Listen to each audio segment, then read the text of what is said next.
नमस्कार, आप देख रहे राष्ट्र समाचार। देश के स्वतंत्रता आंदोलन के सबसे बड़े नायक नेताजी सुभाष चंद्र बोस की 126वीं जयंती देश भर में मनाई गई। पूरा देश इस दिन को पराक्रम दिवस के रूप में मनाता है। नेताजी ने तुम मुझे खून दो मैं तुम्हें आज़ादी दूंगा जैसे कई नारों से देश की आज़ादी की लड़ाई में लोगों के अंदर नई ऊर्जा भर दी।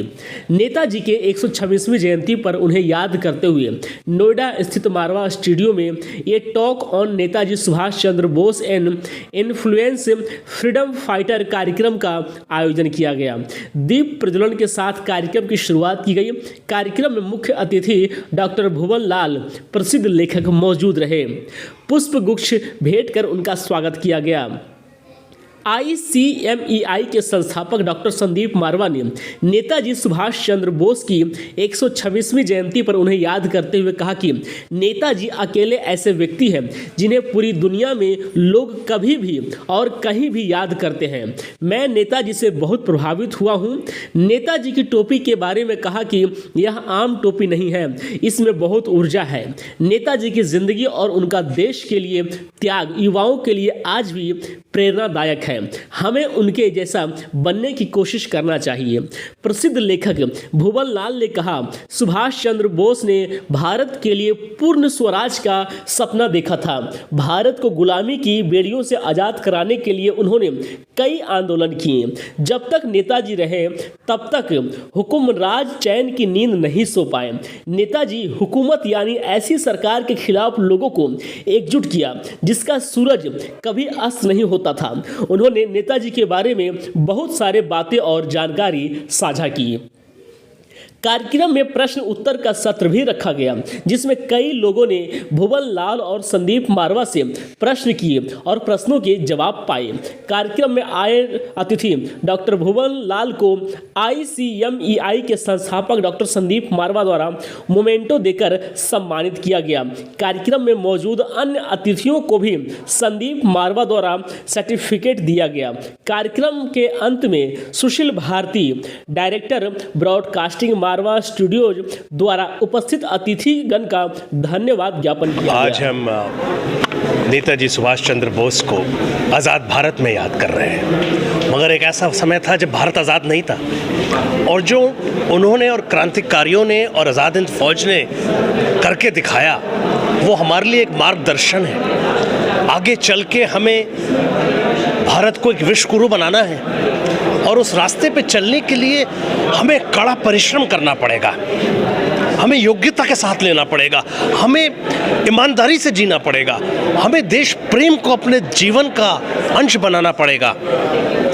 ये आसान नहीं है मगर हमें करना पड़ेगा क्योंकि ये हमारे देश के लिए बहुत महत्वपूर्ण है और सारी दुनिया के लिए भी बहुत महत्वपूर्ण है। जय हिंद। सर, एक सवाल सर, हाँ। नेताजी के बारे में आज भी उनकी मृत्यु का जो बारे में जो एक सस्पेंस बना हुआ है वो आज भी बरकरार है। इस पर आप क्या करना चाहेंगे? आप कहाँ से हैं? सर, राष्ट्र समाचार से। अच्छा, ठीक है। तो नेताजी 18 अगस्त 1945 के बाद इस दुनिया में न दिखाई दिए गए न सुनाई दिए गए। बहुत सारी कहानियाँ बनी हुई हैं, वो कहानियाँ चल रही हैं, मैंने भी वो कहानियाँ सुनी हैं, मगर 30 साल की रिसर्च के अंदर मुझे तो कुछ भी अभी तक ऐसा नहीं मिला जो मुझे ये बताए कि 18 अगस्त के बाद नेताजी कहाँ थे। सर, नेताजी ने बहुत से संदेश दिए, बहुत युवाओं को जागरूक किया, लेकिन आज क्या समझते हैं कि युवाओं को दोबारा से उनको समझने की, विचार करने की ज़रूरत है? बिल्कुल है। नेताजी के 3 मेजर एस्पेक्ट्स हैं, मैं अंग्रेजी में बोल रहा हूँ। Non sectarianism, gender equity and economic equity. इन 3 रास्तों पे हमारे को चलना चाहिए और चल ही रहे हैं। देश अब आगे बढ़ चुका है।